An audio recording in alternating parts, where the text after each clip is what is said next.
किसी के आगे हाथ फैलाने की जरूरत नहीं पड़ेगी। आपकी सुख चाह की जो वृत्ति है वो आनंद सुख समुद्र में डूब जाएगी। हम प्रभु से विमुख होकर के चाहे जितना कुछ कर ले, कभी सुख मिलने वाला नहीं है। ये विश्वास कर लो। महापुरुषों के हृदय की अनुभव की बात और शास्त्रों की बात जब एक मिले तो अनुभव सत्य माना जाता है।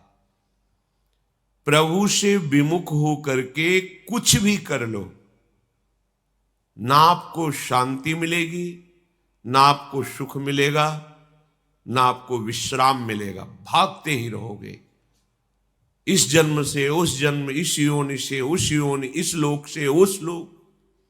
ये कर्म परंपरा, ये दुख समुद्र से पार पाना, ये देह भाव से युक्त होकर भटकना तभी मिटेगा जब प्रभु की सन्मुखता स्वीकार करोगे, प्रभु की शरण में हो जाओगे। ये बात केवल आप मनुष्य शरीर में ही सुन सकते हैं, समझ सकते हैं और इस मार्ग पर चल सकते हैं। अन्यथा अन्य योनियों में, यहां तक कि देव योनियों में भी ये अधिकार नहीं है कि वो भजन करके अपने को जीवन मुक्त परमहंसों के द्वारा आस्वादनीय ब्रह्म सुख, परमात्म सुख या प्रेम सुख का अनुभव कर सके। इसीलिए इसको बहुत दुर्लभ देह कही गई है, क्योंकि हम साधु समागम करके परम पद प्राप्त कर सकते हैं। साधु समागम करके हम भगवान के प्रेम में उन्मत्त हो सकते हैं, जो महासुख है। प्रभु ने स्वयं उसके साधन बताए। एक बताया अपना प्रिय भक्ति मार्ग, जिसमें सर्वतोभावेन मन से भी किसी का आश्रय नहीं लेना, मन से भी किसी अन्य बल का स्मरण भी ना रह जाना।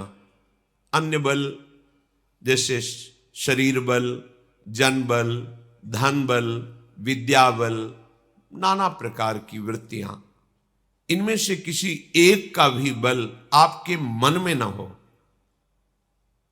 अन्य कोई आशा नहीं है तो केवल प्रभु से है, अन्यथा नहीं। अनन्य, भगवान ने अपनी भक्ति का स्वरूप बताया अनन्य। मई अनन्य भावेनो, मेरे में अनन्य भाव। अपने को लग सकता है क्या भगवान को ईर्ष्या है क्या, जो कहते किसी और का सहारा ना लो, किसी और बल का आश्रय मत लो, क्योंकि और बल है ही नहीं, केवल भ्रम है, केवल भ्रम। जहां कहीं कोई भी बल, तेज, वैभव, विद्या, गुण दिखाई दे रहा है, वो भगवान श्री हरि की एक कृपा कोर से है। किसी में बल नहीं है। जिसमें भी जो बल दिखाई दे रहा है वो महाबल श्री हरि का है, दूसरे का नहीं है। कई बार सत्संग में बताया है, चाहे वो महाराज गरुण देव जी हो, चाहे भी कोई देवता हो, लोकपाल हो, ब्रह्मा जी भी हो, किसी की सामर्थ्य नहीं है। सब सामर्थ्यशाली भगवान से ही हुए हैं। जब भगवान बाल गोविंद के सखाओं के साथ भोग पाती हुई उस लीला को देखा तो ब्रह्मा जी को लगा एक ऐसा भगवान है। बछड़ों का हरण करना, सखाओं का हरण करना। फिर देखा भगवान वैसे ही खेल रहे हैं अपने सखाओं के साथ, वैसे ही आनंद पूर्वक बछड़े ब्रज में घूम रहे। तो मैंने जो योग निद्रा में सुलाया वो क्या सत्य है या ये सत्य है? बुद्धि काम नहीं की। भगवान का जब वैभव प्रकट हुआ तो ब्रह्मा जी कांप गए, होश काम नहीं कर रहा था। 3 परिक्रमा करके, स्तुति करके, प्रणाम करके भाग गए। अपने लोग तो ब्रह्मा जी के द्वारा रचे हुए हैं। जब संपूर्ण सृष्टि का पितामह परमेष्ठी पद में विराजमान, उसका बल काम नहीं करता बाल गोविंद के आगे फिर औरों का क्या।